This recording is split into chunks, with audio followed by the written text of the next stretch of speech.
I'm John Phillips, and I proudly serve as president of the Historical Society. This is our new logo here. Welcome everybody. This is a wonderful and huge turnout. So anyway, welcome to Founders Day, and this year we're recognizing lumber. Each year we try to pick an industry that basically helped to create and develop our community.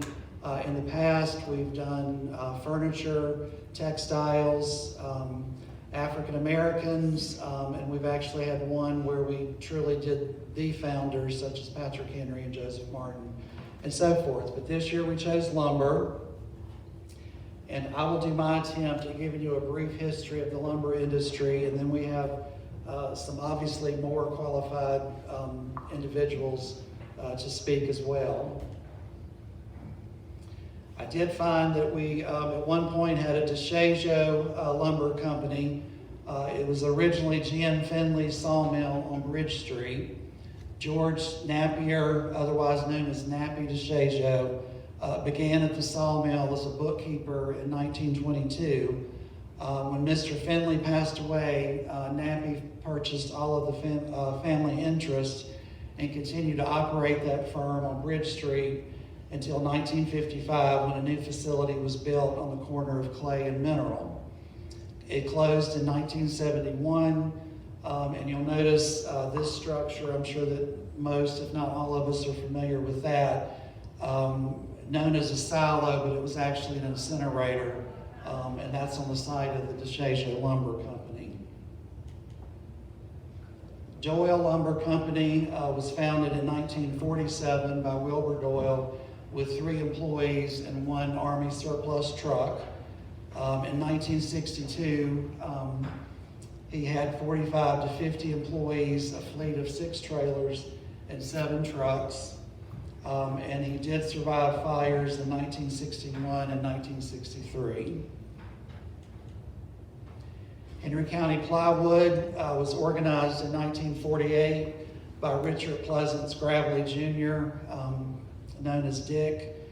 The original board of directors, Mr. Broadus, Mr. Dyer, Mr. Ford, Mr. Gravely Sr., Mr. Gravely Jr., Mr. Groves, Judge McBride, Mr. Moore, and Mr. Morris. And they made plywood, which is a laminated material made of layers of wood and veneer, or it's wood, veneer, and plastic sheeting, which is bonded together with plastic adhesives under high temperature and pressure to form a light, strong, water-resistant decorative material. In 1948, he started with 20 employees. By 1990, he was up to 140. They went through 8 additions, and the company was liquidated in 2004. Max Kendall Lumber, founded in 1954 by H.M. Max Kendall. They specialize in rough cut lumber, full line of dressed lumber, treated lumber, and treated post. In the 1970s, they began to sell metal roofing. In 2010, they had their biggest expansion in 30 years with complete metal roofing manufacturing plant at the Axton location, and they began to roll form metal roofing and installed custom trim machines to provide custom trim for any job application. And then in 2017, biggest expansion to date, they opened a state-of-the-art metal roofing manufacturing facility in Rustburg, outside of Lynchburg, and a separate warehouse just to store their lumber products. Lester Lumber Company was founded in 1896 by George Tilden Lester. The original site, as you see here, was in Dyer Store. Then he moved to Franklin County, then to Figsboro, and then in 1914 moved to Martinsville. The company was incorporated in 1915. George Lester was president, and his directors were Mr. Prilliman, Richardson, Stoll, Lester, Belton, and Lester. He expanded to include plow handles, liners for wooden barrels, farming, various other building supplies, and a building material division. In 1917, a fire destroyed the entire business and had no insurance, but he rebuilt. During that process, discontinued plow handles and liners and added the hardwood flooring division. World War II, Leicester was called on by the federal government to produce barracks and prefabricated houses for export. And in 1973, Leicester Lumber Company became the Leicester Group. Nationwide Homes, founded in 1959 by Ralph Lester for the purposes of building and financing construction of small homes for the working man on the homeowner's property. Originally built low-cost homes, built in the shell for the homeowner, giving him the option to kind of do it yourself on the property. In 1969, they began factory manufactured modular homes, and eventually became the largest producer of pre-built homes in the South, and actually created apartments, and that should be hotels as well. The founders themselves, we have Wilbur Smith Doyle Sr., 1924 to 2008. Again, founded Doyle Lumber Company in 1948.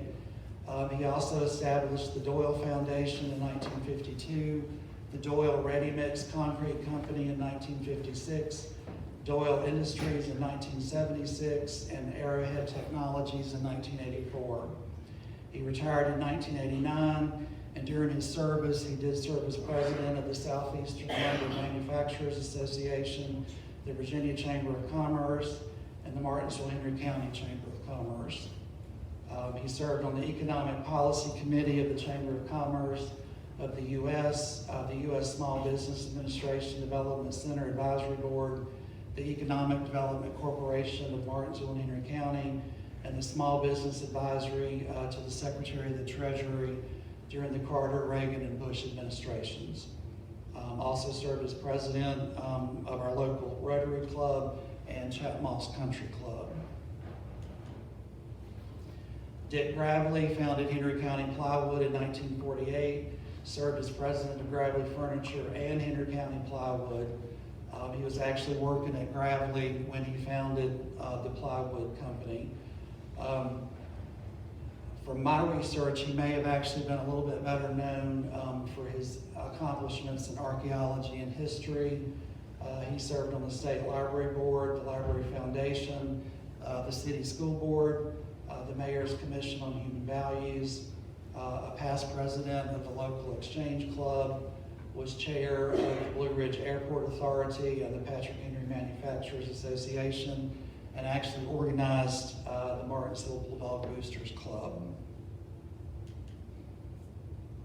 Ralph Clayton Lester, 1918 to 2018. He actually worked for VM Draper Manufacturing and Lester Lumber Company before he founded Nationwide Homes. In 1945, he started a partnership with his brother Lawson, building houses.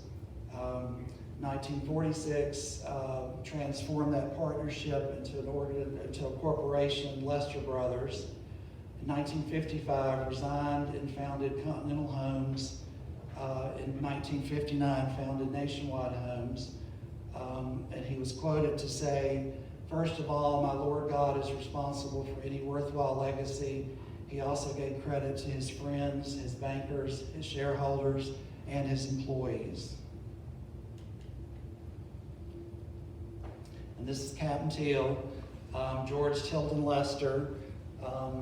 And I would have to say that personally, you know, the cliche job interview question, if you could have dinner with anybody, dead or alive, who would it be? I think Captain Teal would definitely be in my top 5, if not top 3. 1876 to 1973, and the quotes that were made in reference to him: "To whom much is given, much is expected, and do unto others as you would have them do unto you." Captain Teal was born September the 14th to George Washington Lester and Victoria Frances Wade Lester at the family home and farm adjacent to his father's tobacco factory in the Dyer Store community. He attended a local one-room schoolhouse and helped out on the farm until the 6th grade, or about 12. And then he worked full-time on the farm and then the tobacco factory. Captain Teal's father bought the small water-powered sawmill adjoining the Bears Mill grist mill, and he saw that his father was very frustrated with it and asked if he could fix it. And supposedly, or allegedly, his father said, if you can make it work, you can have it. He added a few things to it. But you can have the damn thing if you make it work. Okay. Little flavor. So at age 20, Captain Teal fixed it, and that was the start of Lester Lumber Company on March the 6th, 1896. He married Victoria Frances Turner Lester, otherwise known as Parker, in 1904. They had 5 children. She passed away in 1917. Second wife married Lottie Floyd Shelton Lester in 1920. They had 9 children, and she passed away in 1990. Captain Teal also built the wedding cake house at 308 Starling in 1918. I've also seen 1919. It's a 3-story square in the center, which was for the bathrooms, the heating system, and stairwells to avoid frozen pipes during the winter. I was born in that house. April 4th, 1939. Mama's room. This is an intimidating presentation.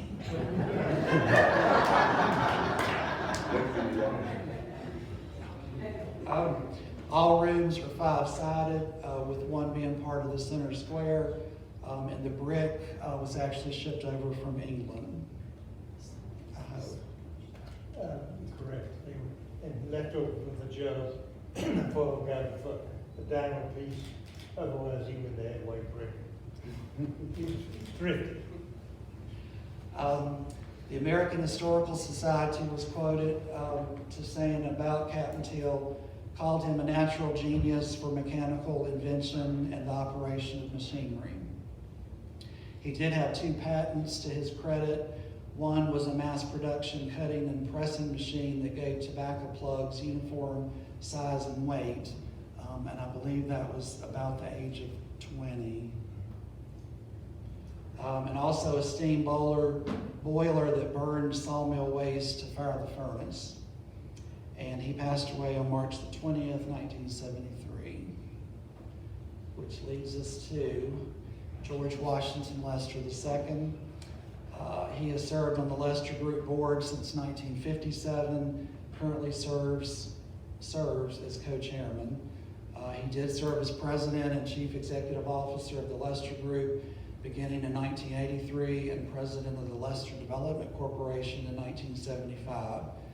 He's a graduate of NC State in Industrial Engineering, cum laude, and has served as chairman of our local Chamber of Commerce and United Way and the Martinsville and Henry County Economic Development Corporation, which I think has had several names throughout the years and entities. Served as president of the Independent Builders Supply Association, the Virginia Forest Association, and the Virginia Building Materials Association. And he helped to organize Carter Bank and Trust, but he's retired from the board of directors. Now, as part of Founders Day, we usually recognize former employees, and we've also encouraged them to bring any type of artifacts or show and tell. We can do that portion after our distinguished speakers. Do we have any former employees or retirees of Anthony Brothers Lumber and Supply, which I believe was located in Bassett? Anthony Brothers.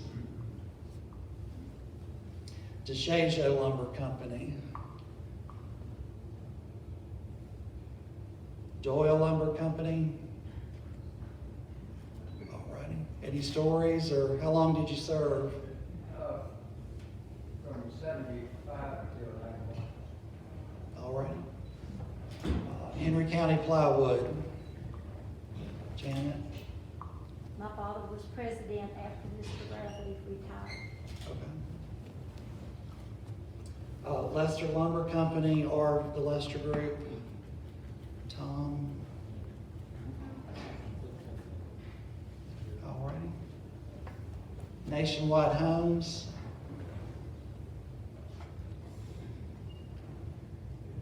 And then I Googled, we have a Teal Jones Group locally now. Oh, that's Doyle. Original. Okay, my bad.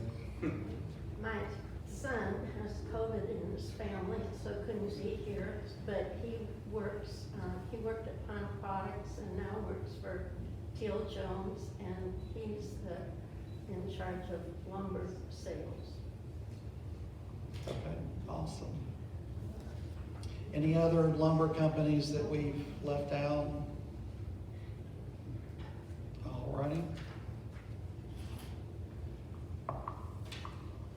Now for the experience portion of the presentation. Our distinguished speakers today will be Jay Dickens, Chief Executive Officer of the Lester Group, and Barry Fulcher, Vice President of Forest Lands for the Lester Group. And I believe they have a very, very special guest that they'll introduce, or that you will. Well, it's not written down. Anyway, we'll start with Jay Dickens. He's a native of Little Rock, Arkansas, and graduated from Millsaps College with degrees in finance and political science. He lives in Martinsville with his wife, Jill. He's active on the YMCA board and the Chamber of Commerce. And he serves as chairman of the board of the Boys and Girls Clubs of the Blue Ridge. He's also a compatriot of the George Wilder chapter of the Sons of the American Revolution, as I do as well, and is actually a former member of our historical society here. Barry is a native of Martinsville, Virginia, and graduated from Virginia Tech with a degree in forestry. He lives in Bassett with his wife, Candy. He joined the Lester Group in January of 1995 as the Forest Lands Manager, managing approximately 19,000 acres of timberlands. He was elected to the position of Vice President of Lester Development Corporation in 2014 and Vice President of Lester Forest Lands in 2019. And I'll cheat. And that's our very, very special guest, Mr. Lester.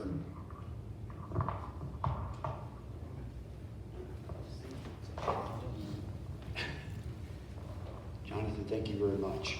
I'm not very good with microphones. My name is Jay Dickens.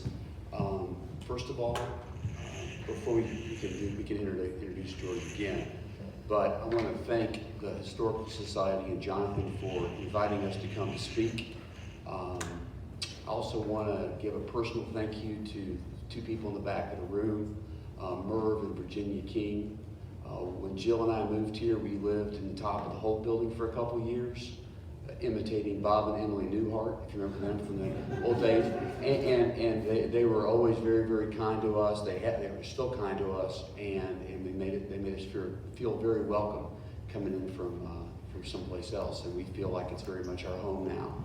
I want to thank Barry Fulcher also before we begin, because Barry's put this presentation together and done a lot of hard work, and he's going on 28 years here with the company and has not only been actively involved in a lot of property management and most certainly development, but he's also very involved as our forester. He also has an adjunct role as a historian. We had our 125th anniversary a couple years ago, and we got to know each other pretty well during that, and in a different way. We really went deep on learning a lot of stuff, and it was a good experience, I know, for me personally. So thank you for doing this. Thank you also to everyone to be here, and most certainly to current and former Lester employees. Thank you all for being here today. I don't know, again, that George needs a big introduction, although everyone does know him. I will just say this, that I knew the Lester Company before I came to work here. I knew about a couple things about this company, and everything that I knew about it has, for me as an employee, has been exceeded. We have sort of some things that are really important to us in our value system about being fair and about being honest and doing what you say you're going to do. And George embodies that as our chairman. I didn't know him when he was the CEO. I've gotten to know him. He can certainly give you advice, and he certainly can tell you how it is. And that's a good thing to have, because this has been his company, has been his life, and I am very honored to work for the Lester Group, excuse me. So I'm going to give it over to Barry. We're going to talk and give George the microphone, if that's okay, because he probably will say something. I guarantee that. Hope not. Thank you for being here. Thank you. Yes, sir. I'm honored to have all these people here today. I echo what Ralph Lester said. Things that have happened, we've been very gifted, but the good Lord deserves all the credit. And without him, we'd be nothing. So, Barry, could I get you to say a word of thanks? Sure. Dear Heavenly Father, thank you for this time that we're able to come together today and kind of look at the past, but also experience the present and open our eyes to what you will guide us into the future. We ask that you always remember us and keep us safe in our harm's way, and bless the ones that have give us the light that we have in the United States. We also ask for special blessing for our military, our EMTs, our police officer, and a special way our politicians. We ask these things in your name. Amen. Amen. Thank you. So, they disappeared. So, I'm very fortunate. I've been with the company 28 years. 2 years ago, we celebrated the 125th anniversary.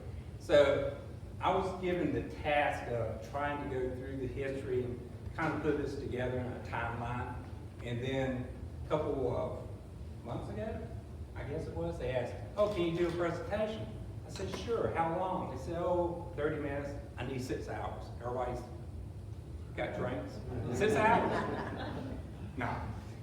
So it's hard to compress this down to that time frame. But we're going to hit the high points, things that matter. So to start the story is to start with the man, George Kendall Lester. This is a picture taken somewhere around 1900s. He was born in 1876, started at Lester Lumber Company in 1896. A man beyond his years. Had elementary school education, but was very, very mechanically inclined. One thing about me, Barry, in 1876, in 1886, 10 years old, he was in the 4th grade. And most people then, that was the extent of the education. I used to tell people my father went to the 4th grade, they'd all look at me and they'd do the work. But in 1870, it was customary. They needed you on the farm, you were helping out in the fields, you were helping out in the kitchen, you were helping out in school teaching the younger children, you were helping out looking after your older members. That was before Social Security and unemployment and all those things. So families had each other, and if you didn't have a family, you were kind of in tough shape. So he was just like everybody else back then. That's the way it was in Henry County and Martinsville. So in that time frame, when he left school, he worked on the family farm, which was tobacco. To show what kind of genius he was. This is the patent for the tobacco machine he invented for pressing plug tobacco. Remember, elementary education. To get a patent back then, you had to go to the patent office. My father was fairly resourceful, but he'd only been to the 4th grade. He didn't know how to do mechanical drawing. He didn't know how to complete the detail work all necessary to apply for a patent. So he was able to retain Thomas Edison's drafting department on their vacation. He went to New Jersey, and that's where they made these drawings that he submitted and got his patent. And while he was making drawings, he learned to draw mechanically and to read engineering drawings. He kind of He was given a lot, and he used it. He always constantly was trying to improve himself. So I'm going to read just a short paragraph from this publication. It was written by Ralph Lester. In addition to the tobacco farm, George's father owned a water power flour mill and sawmill, and the first indication that the boy was mechanically adept came when he began to help with this equipment. The elder Lester was not mechanically minded.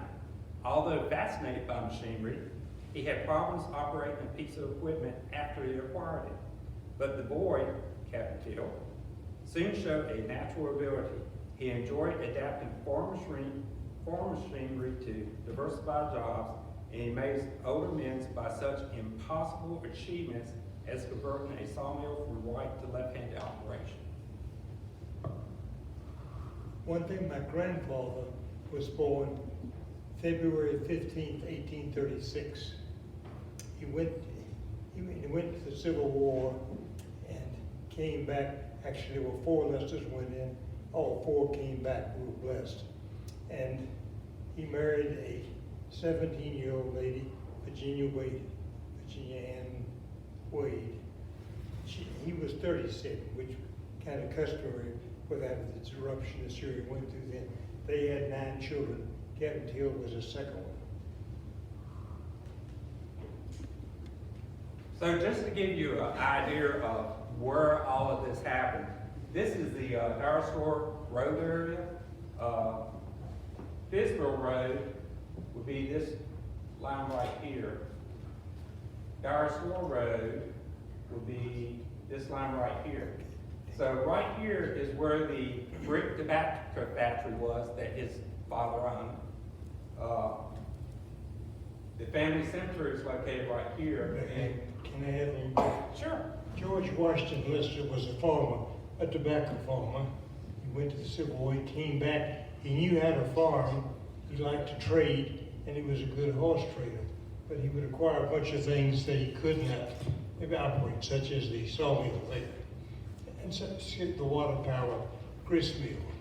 So in frustration he gave it. He said to his son, if you can get the darn thing going, you can have it. And my father was very mechanically adept. And to show you how that mechanical gift goes, I was on Smith Mountain Lake about 20 years ago in a boat that wouldn't operate. And my son looked at me, my son George, the 4th, looked at me and said, Dad, wasn't your father a mechanical genius? And I said, yes. And George said, well, Dad, what happened to you?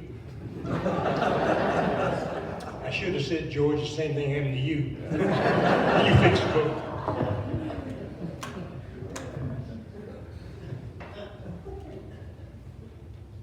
So this is a picture of the Barrelsville grist mill that was located on Beaver Creek. This was the start of Lester Lumber Company. Captain Till leased this from the Barrels, and this is where he started sawing logs. So in that time frame, the logs were brought to the mill.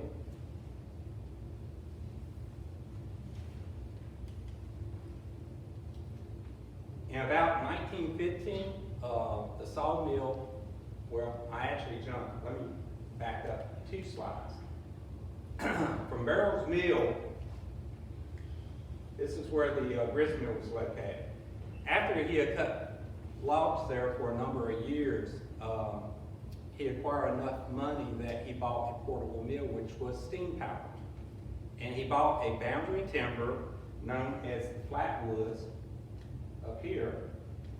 He purchased it for $400 silver, and that's where he cut for 3 years. The interesting thing about this is that the portable sawmill was moved to that location, and he actually built a small town there. And that's where he lived, that's where all his workers lived, and he would supply room and board for them to work there. So it was roughly about 3 years they stayed up there. From there, they moved back down to somewhere in this area where they spent another few years cutting timber out. And from that location, they then moved down to Martinsville. This was the establishment of the permanent sawmill site on Jones Creek. This is actually the deed and survey map for the first piece of land he purchased in Martinsville. Can you go back one slide? Yes, sir. In the event, I think what's called the original land, where we cut for 3 years, at Finney Woods, it was the Finney tract that we bought. The description of that property, you know, when we talk more about our forest lands, we're gonna talk a lot about pine, because we cut a lot of wood and we plant pine today, because it grows faster for yield. But when we went to that, we as a company went to that land, it was incredibly flat land, which was really good to get saw work done in. But the oak trees were massive. And the description is that people could literally just walk through the forest. The trees were just, maybe not sequoias, but they were huge. And it was really something. And also, if you think about it, we just jumped 4 sites to get to Martinsville. So Captain Till and his company moved together, including the workers and their families, which says a whole lot about Captain Till and his company. They thought those trees were so tall that when they cut them, the sky would fall down. And they did not have chainsaws, No. they had 2-man saws. Crosscut. And no tractors or bulldozers, mules to pull the logs from where they cut them down to the sawmill. So a lot of that lumber they cut was bought to Martinsville to the railroad. So Captain Till's style of doing things, he moved the sawmill to the railroad.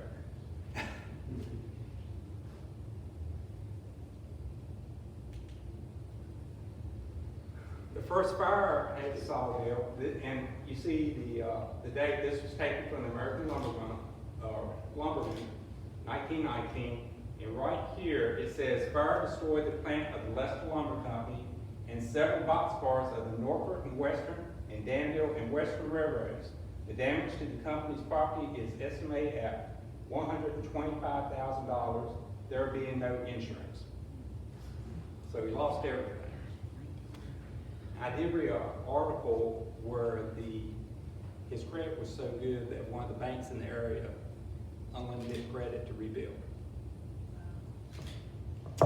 The reason they didn't have insurance because they didn't have sprinklers. Didn't have sprinklers because they didn't have water. At that time, the city of Martinsville didn't exist, and nobody in Henry County had sprinklers unless they built a standpipe, and the pressure from there would come down. And there's where the idea for Liberty Heights, after the fire, he built a reservoir on top of the pool. Yeah, you go into that, you may go into it a little bit. Liberty Heights. Yes, we're starting with that. Okay. So this is clipping out of the Martinsville Bulletin back in 2003. July 17, 1925, a modern and sanitary swimming pool is being constructed by the Leicester Lumber Company. This was actually also the reservoir for fire protection for the sawmill. The interesting thing is the amount of materials. 25,000 bags of cement, 5,000 yards of sand, and it was built for an expenditure of not less than $75,000. And that's what became known as the Liberty Heights Swimming Pool.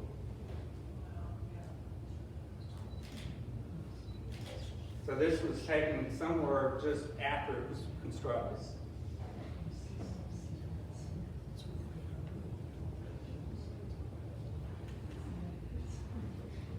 An aerial shot. This was taken a number of years after this. One of the interesting things in this is you see the Liberty Fair swimming pool right there. The sawmill is back off this image. This would have been Franklin Street coming out this way, and the airstrip. Which was a lobby yard early on. Some pictures of the swimming pool, everybody enjoying themselves. How many people, so out of curiosity, everybody raise your hands that actually went to this while it was in operation. Wow. It was a little bit before my time. I remember seeing it after it closed down, but I never went there. Now, George had an interesting story about the swimming pool, about when he was learning to swim. There were 3 rings in the pool. The middle ring was called, the shape was funnel shaped. And the middle pool was about 12, it was good to be 12 feet deep. That's why they called it 12-foot section. And they had 3 towers you could dive on. But eventually they took the top tower off because everybody dived off it at the bottom of the pool would go down to it. The next pool level was the 4-foot, and then the baby ring, and that was about 4 feet deep on average, but it was flat. And the outer ring was the baby ring, and that's where you wade and learn to swim. And I think it was about 18 inches deep. And you would come and go and swim and go and progress in stages as you went along. And in the summer they had the Kiwanis Club was trying to have a fundraising drive about that time to build a public pool, and they were trying to raise, I think, $25,000, and they were able to get about 9 or 10 because times were tough in the early 20s. In fact, back then it was tough everywhere. And so they came to my father and said, if you will make this a public pool and convert it, we'll let you have the money we've raised, but you have to keep the admissions down to a nickel or a dime or whatever, in line with people's budgets at the time. And there weren't very many public pools around. So he agreed to do that, took the funds, he built the pool. A couple interesting things about it. He was always looking for a bargain. The pumps came from surplus World War I ships out of Baltimore, and the water was pumped through a filter, came up through the shower, the tower you see there, and circulated from the middle of the pool to the outer rings of the pool. So it was always circulating. And then at the end of the baby pool, the surface water went back down through the pumps and through a sand filtration system that came from that World War I ship the Navy had, surplus equipment. And he put this together, and you see the flag there to the left of that photograph, windsock, so that the people who use the airport could tell you which way the wind was blowing when they landed. But the original purpose was fire protection. Then with that, had a 12-inch line, he pumped the water up the hill, or he went back down to the sawmill, to the lumber plant, in operations. They said they had a couple of fires, and the men were more worried about getting out and drowning than they were. It was a fire would put it out, water would put it out. But anyway, it had a lot of fond memories, and his ability to adapt and take things that were available at discount or distressed price and put them and use them for different purposes and to get the value out of them. So Sweetleaf Dykes was a classic case in point. I learned to swim there, and I was in the 4-foot pool. And now the Martinsville, I guess maybe the church, some day school or whoever, you'd go to the city park if you went in summer school or summer, that period of the year, and you'd learn crafts like leather or weaving or knotting, or just play various games. In the afternoon, they'd carry one group to the pool and teach you how to swim, so you could work up and get a life-saving badge and learn how to swim. So they would swap crews afternoon, daytime. So I was there, and naturally, everybody thinks, I can do what the big people could do. So I jumped over the 4-foot, and I was going around just splashing along, and all of a sudden, I started going down. And I just struggled, and I finally said, I can't do it, nobody's seen me, I'm gonna be by myself on my head. And I just kind of gave up, had a strange warm feeling all over, and just kind of floating. And then all of a sudden, something grabbed me by my hair, yanked my head up, and it was my brother. He saved me, I would have drowned. He never forget that. But I didn't get in deep water, so I learned how to swim after that.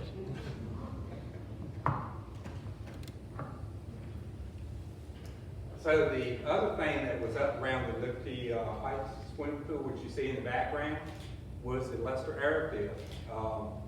It operated until about 1957, I believe. Okay. And if you know anything about geography right now, this is the present day Liberty Street, and Chick-fil-A sits right here.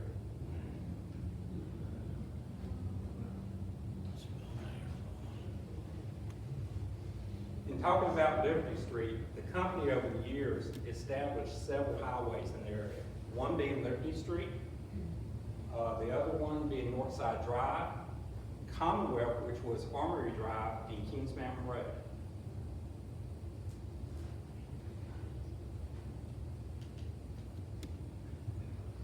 The main office building, Buster Lumber Company, was located at Franklin Street. Building burned in 1952? Is that 55, excuse me. A lot of days. Part of the building still exists. It's right there at the edge of the bridge on Franklin Street. The foundation of that is this original building. And I heard George tell me that they did say Captain Teal's desk from the top floor of the building. Actually, it was on the first floor.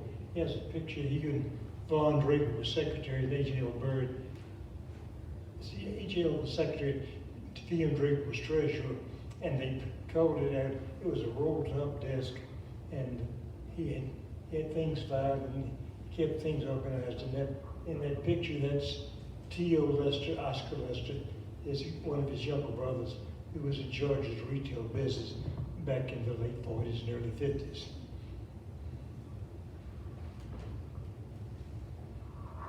This is a nail apron. We actually have it displayed in the office. A couple of different things that's interesting on it. One, of course, is Lester Lumber Company, the address, and the amazing thing is this 2195 number, we still have it in existence today. That's still our main phone number coming into the office. Now, there's been some debate about these little stains right here. They could either be rust stains or maybe blood stains. So I got a little too careless.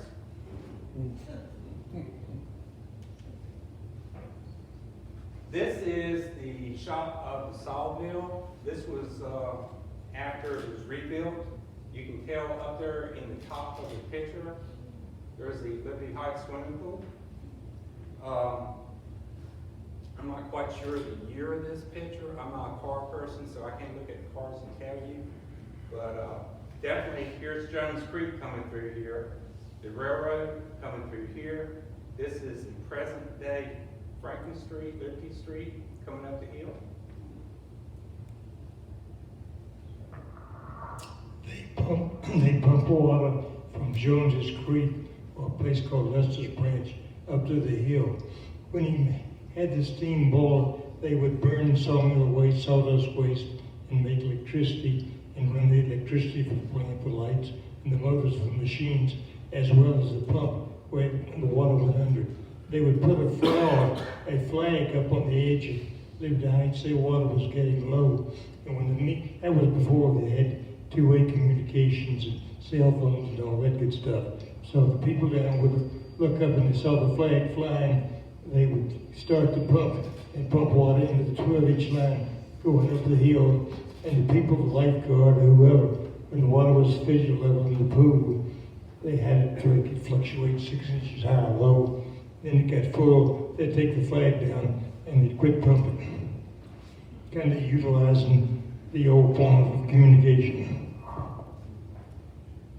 So the sawmill right here went through an expansion, and you can see right here, this is the smokestack. The boiler room is located below it.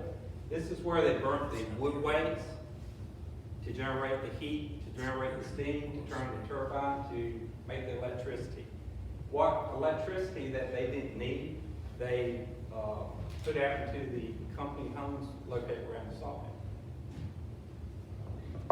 One of my early jobs was kind of sweeping floor when I was in high school, and I would help out in the sawmill and do odd jobs. Back in those days, the minimum wage was 25 cents. And I was getting paid 15 cents an hour. And I went to my father and said, the minimum wage is 25, why am I getting paid 15? He said, George, you're not worth it yet. When you get to be worth more, I'll pay you more. True story.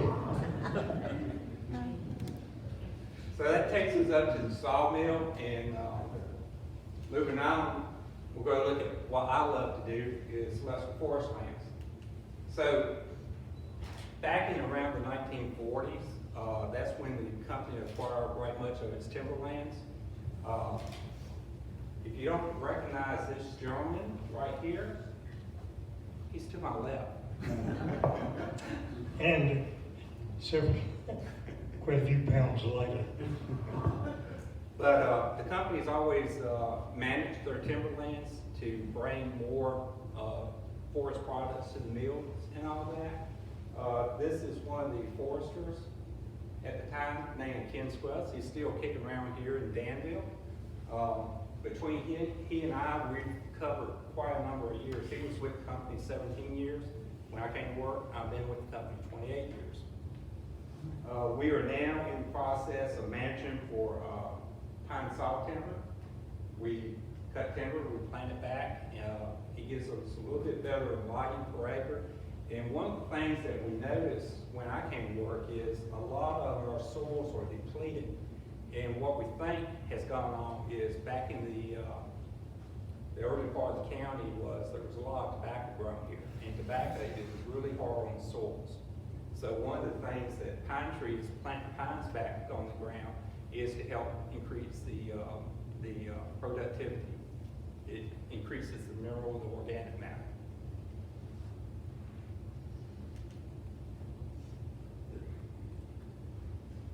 So we have been buying a few more acres now. When I first came, we were somewhere around 18,250 acres. Now we're around 21,000 acres. And most of our timberlands are located around the Martinsville and Henry County area, but we also look after some stuff up around Stanton and up around Fredericksburg. So since 2007 is where we started really intensively managing forest lands. This is a chart to show how many acres of pine trees we plant per year. So since 2007, we've planted 3,650 acres of pines. So the reason you see that fluctuation is it's not based on our cutting habits, but when the trees are cut, when we get to put the trees back in the ground, it's all a numbers game. But you can see last year, this was our biggest year of planting acreage, 612 acres. So the philosophy that we do on forest lands now is sustainability. What that means is we try to grow trees for the future. It's not about what we can cut now, but what we can cut, plant back, increase the productivity for the future generations. So we're cutting no more than what we can put back in the ground and grow. So we're actually going more volume in the future than what we're cutting now.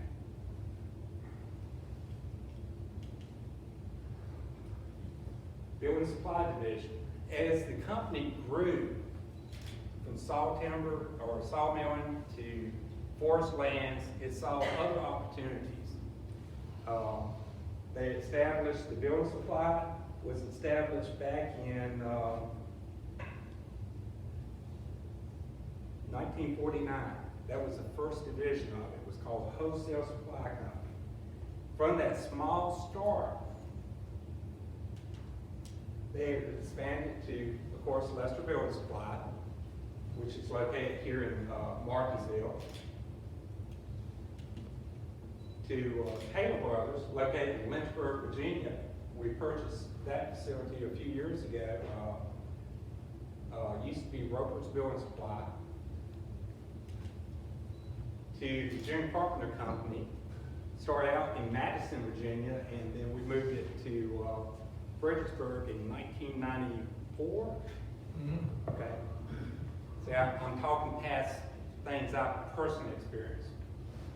been very successful. Interesting, that photograph. To the upper rear is a Rappahannock River. In 1864, when General Burnside crossed the Rappahannock and invaded Fredericksburg, back that land is pictures back to the Civil War where they crossed. That's a historic site, and that was originally built in 1959 as a Ryland home manufacturing.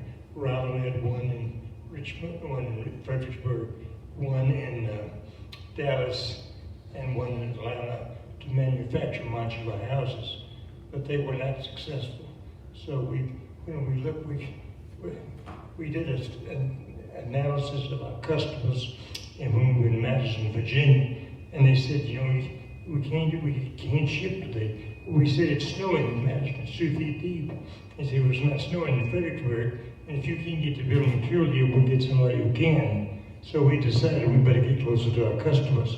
So we bought that from it was empty, and moved the entire, so it's unique. Every bit of lumber is stored inside all the building materials.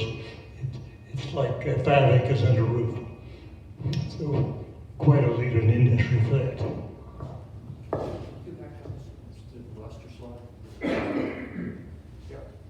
We have a great picture we didn't put here of after we renovated the place in 1973, and it's big balloons outside, big hot dog stand. But this has gone through a lot of iterations, and like George said, with the location in Fredericksburg, as y'all know from here being local, you can drive through this lumberyard too. But this is the only format we have of the 5 locations that sells retail. If you would, y'all come in, buy paint or whatever you want to buy or feed now. But the other 4 are more focused on custom home builders or semi-custom home builders. So we'll go through them again. You want to say something? Yeah, that warehouse was built, my father's heritage tobacco business. In 1954, the old tobacco warehouses in Martinsville burned from a freak fire. In fact, airline pilots flying over said Martinsville, Virginia's on fire and burning down. So my father said, I used to be in the tobacco business. Our farmers, our people, that's income to the area. So we have to have a tobacco warehouse. So he built a big building, and it's got natural skylights, and you have to have natural skylights to sell tobacco. Artificial incandescent lights don't affect the color and give you a true rendering. Today, they don't have warehouses. The tobacco companies buy directly from the farmer, but back then, the warehouses were the only way for the farmers to sell the tobacco to the end users. So that was the history of that. Before George had the idea to buy the clock tower, there's the clock tower today in Tultex on the far right-hand side. You may remember or know that's where our corporate office was at one time. And after we made that purchase, we moved the offices up to where the old Tultex offices were. And Tim Joyce is our CFO is here. I think he worked in that building before he worked for us. So there's a lot of people who come in that building and go, yeah, I remember being here before. I was going to show you one more slide. If you go forward a little more. This is 14 acres. It's a really unique lumber yard. I wouldn't say this is like you have to do what you have to do. But on the far right hand side, if you go from the far right hand side up here, that's about 4 stories. There's three levels to this thing, and it's great property. It's a great location. It's done well for us, but it's a lot of work to keep up that yard. 14 acres and 4 warehouses. It's right across the road from Home Depot. Yeah, right off the Grays Mill Road.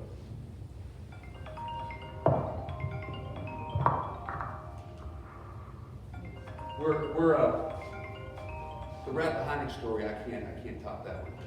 But we are about to break ground on about a 40, maybe a 50,000 square foot facility.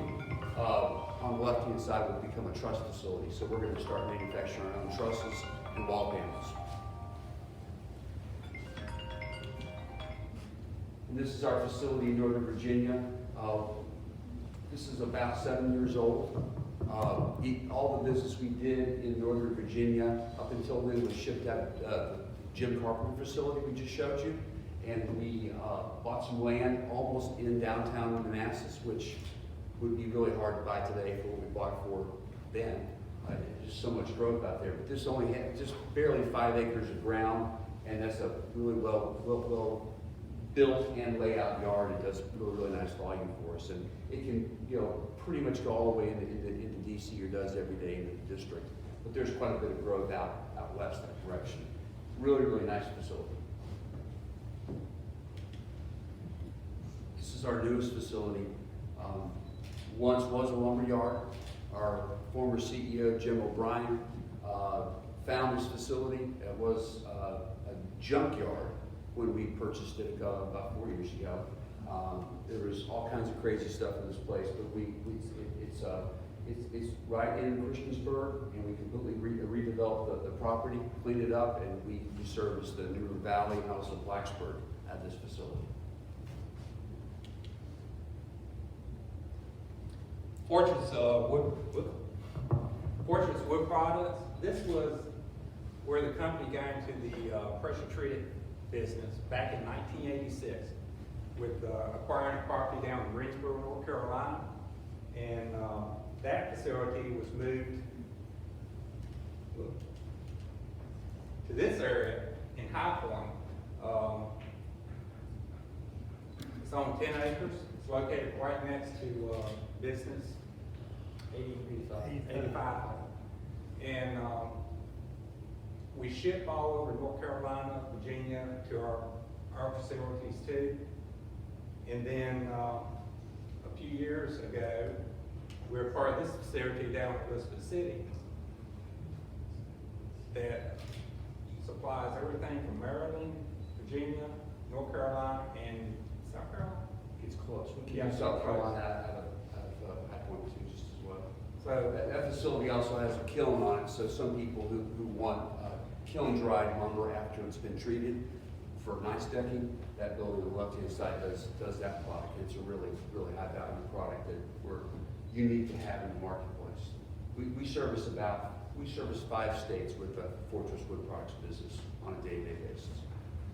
So we no longer operate the sawmill, but some of the pine that we do cut goes to Pine Products or Teal Jones, and then our treatment plants will buy pine lumber from Teal Jones, treat it, and then it gets shipped to our building supplies. So we're actually in that loop of supplying some of our other building projects with stuff that comes off the company lands.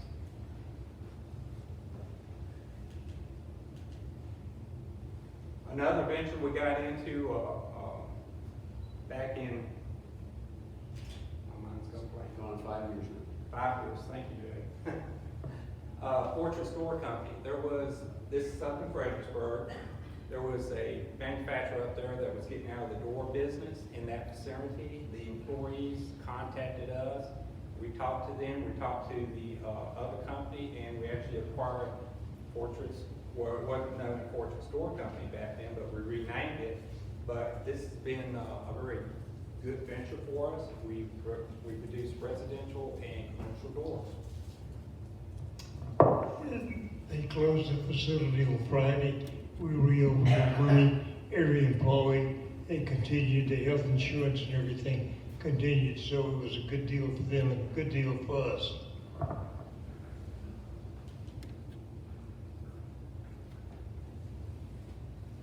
So this is a rough map of showing where we're at nowadays. You can see that this is our Elizabeth City treatment plant. We operate some in Henderson, High Point treatment. Of course, around Martinsville, our building supply in Christiansburg. We own property down in Virginia Beach. Lynchburg, we own the building supply. We have some subdivisions up in Stanton with a sister company. Fredericksburg, we've got the JCC And the door business supply, the door shop, and up in Manassas, we've got the building supply.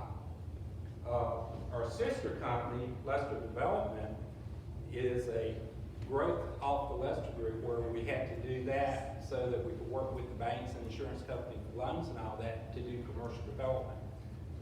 One thing we do not have on this map is a facility up in West Virginia, which is a shopping center. And everybody knows going up down Commonwealth, there are several properties out there that we're well familiar with.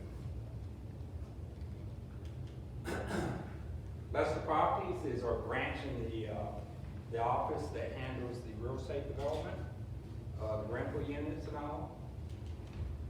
This is a project that we have going on up in Blacksburg, Virginia. It's called the Berry Ridge Homes. It's a small subdivision, 16 lots. It took about, took a couple years to buy the land. It's not very much acreage. It's just very close to the airport, very close to Maine. 16 lots. George and Jim, a couple people tried to get this thing zoned a couple different ways, and the town of Blacksburg, just not as easy to get along with. It was hard to get it all done, but we have broken ground on the first house in there. We've got 3 other contracts, and even in a little bit of a difficult housing market, it's got a fantastic location. It's a nice little product for us. We use a lot of 1031 exchanges, or basically like-kind exchanges, where when we sell a piece of property, the profit we might make on that, we put it back into buying something else. And this is the Centera Medical Group in Virginia Beach, and y'all may know Centera tried to buy Cone a couple of years ago back here. Centera is a big organization. This is just a doctor's office, basically, is what it is. But it's a nice little piece of property that we were able to buy in good shape. You're going to go ahead. When we started in 1896, we started as a proprietorship. Captain Till kind of owned everything. 1914, we became a corporation, a C Corp, and you have to pay taxes before you pay dividends. In 1973, we became a subchapter S corporation, which means the corporation pays no taxes, but the individuals do. And if you have a sale of property within 10 years, you had to pay built-in gains. So, but you can do 1031s, you can exchange property for property. We started that as part of a conversion to a subchapter S, but it has served us so well, we have continued that, and both Lester Group and Lester developed a subchapter S, and it's greatly multiplied the property we have. We haven't, it's avoided income tax, we just delayed it or deferred it. We still, when we sell this building, we have to go back to the original basis. So we really don't plan to sell until they make the law change. But maybe 1031 won't be continued. But we watch that, but we continue to use it. And we have a lot of property required from that way.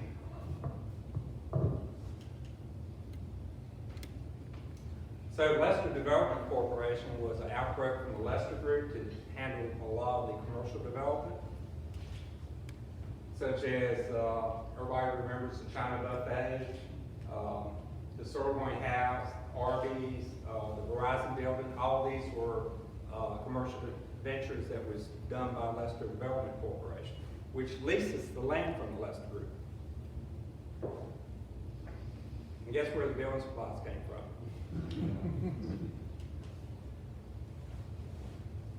The clock towers. There again, when Toltex went out of business, the Lester Development stepped up, actually acquired the facility, put a lot of work in demoing it and figuring out a better use for the building. There's a lot of square footage in this building. But you can tell with the addition of the clock tower in the front, renovations on the inside made very nice office spaces. And these are the original columns in the building, the original brick walls. I like that. This is a picture of the subdivision up in Stanton. It's called Spring Lakes. At build out, it's going to have somewhere around 900 units, single family, townhomes, and courtyard homes.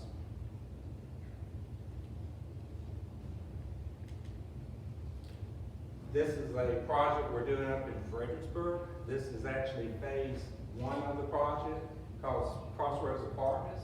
At the final phase, we'll have 600 units up here. This is a project where we did a master plan, got with architects, laid out the design of the buildings, and right now we're actually putting in the next phase of it. 5 more buildings.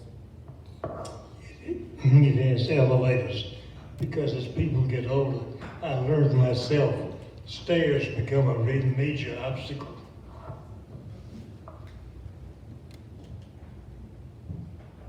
So wrapping up, have we hit 6 hours yet? We started out, Lester Lumber Company, as an idea. Started out with a water-powered grist mill in Dyer Store. And we have branched out and diversified over the years, 127 years this year, into these multiple entities. And George has a famous saying that is just sticks to everybody's mind. If you don't change, you fall behind. You have to grow. So that's been our motto. You grow or you die. Wow, I didn't want to use that one. I really look at the positive, always grow. So that's kind of our story. I mean, it's abbreviated. It's a lot of things that has happened over the years.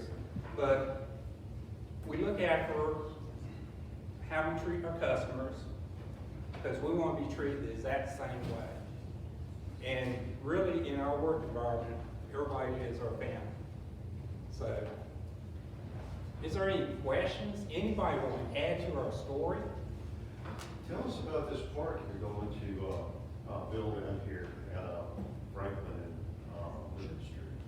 Okay, that was an idea born from the 125th anniversary. So we have about 4 acres there, and we're going to try to have that finished by May of this year. It's just going to be a small parking area. We've already got pine trees planted out there. We're going to put in some picnic tables and a small nature trail. It's not going to be paved or anything. It's just going to be a path to walk you through the woods and back around. So that's on the plans for right now to get done by this May. We, in the phases of it, we have to remove the timber, then we have to plant the trees, then we have to treat the residual hardwoods, and now we're getting ready for the construction part. So we have the sustainable management of our forest, and that 4 acres is actually in our management plan. So with 125th coming up, it made some sense. We're not going to get rid of it, so let's just go ahead and replant it. We'll put some native hardwoods in there as well, and some things for pollinators, and make it a nice little place for folks in the neighborhood. It's just taking a little bit longer to happen, I think, since the time.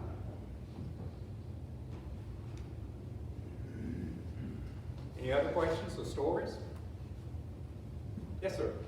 Okay, I'm a collector, and I do have a Lester's tobacco box downstairs that belonged to George's great uncle, Henry Clay Lester.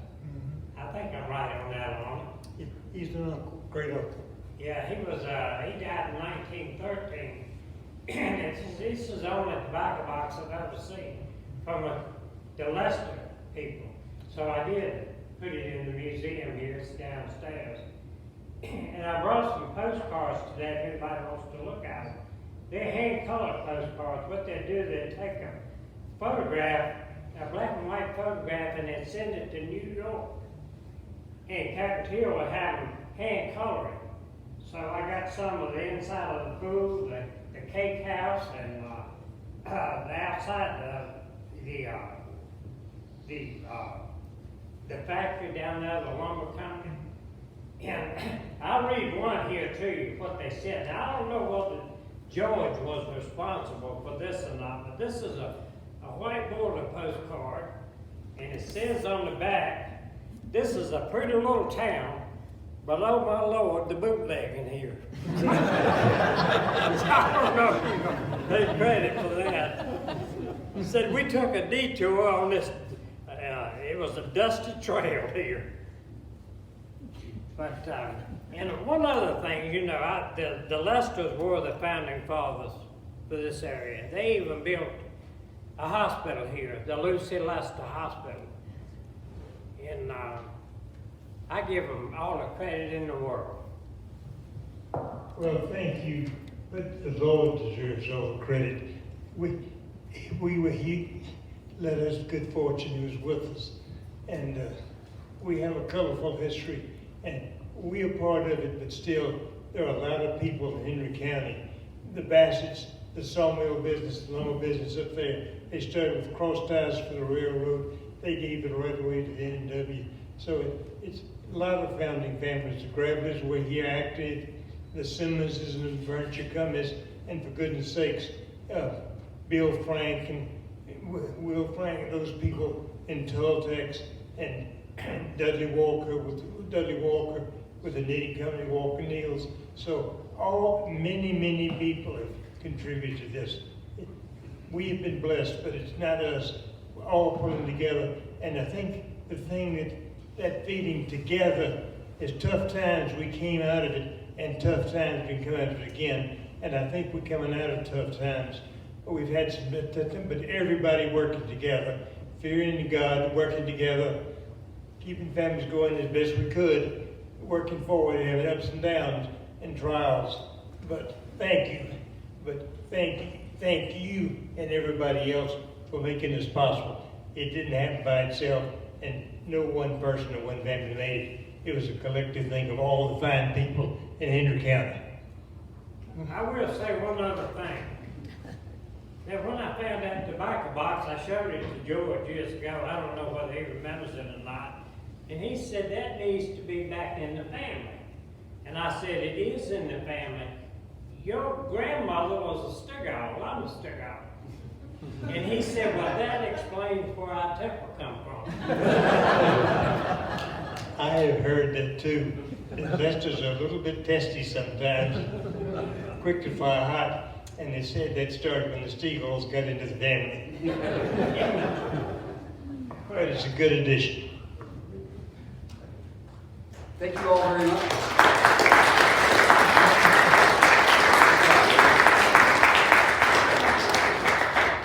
I want to thank Jay and Barry because, I'm the old rooster. I'm retired now, and we look forward. And I really truly believe the next 125 years are going to be better than the last 125 years. Good things are going to happen, and it's going to take good people working together, and we continuing on. So I look forward to sit back now and watch things happen, watch things grow. I really do appreciate your time. It's nice to see everyone here. When we did the 125th anniversary, I'm 2.5 years into being in Henry County, trying to learn to assimilate into the Lester group. And I'd go over to George's house and from time to time, and I'm trying to get this history understood and do my job and get my wife in town, and we're doing all this stuff. And this is about 3 years ago, and I asked him something, and I guess I could be a little melodramatic sometimes, and I do like history, and I'm trying to learn this stuff. And I think I'd asked George a question about something. This was about the lumber mill, and he talked about it for a few minutes. He says, Jay, it's really good that we're learning about our history. It's really good that we're going to have it written down. But where are we going? and that is something about George that I really do appreciate. I think it's in our DNA. It's great to have our history. This is great to show us today. It's great to continue to make history by moving the company forward. And that's one thing that I think is in the DNA of our company that I'm really proud to be a part of. We're moving forward. Yes, sir. Thank you sincerely, and I look forward to watching what you do and growing. You and Barry. Get buried. Thank y'all.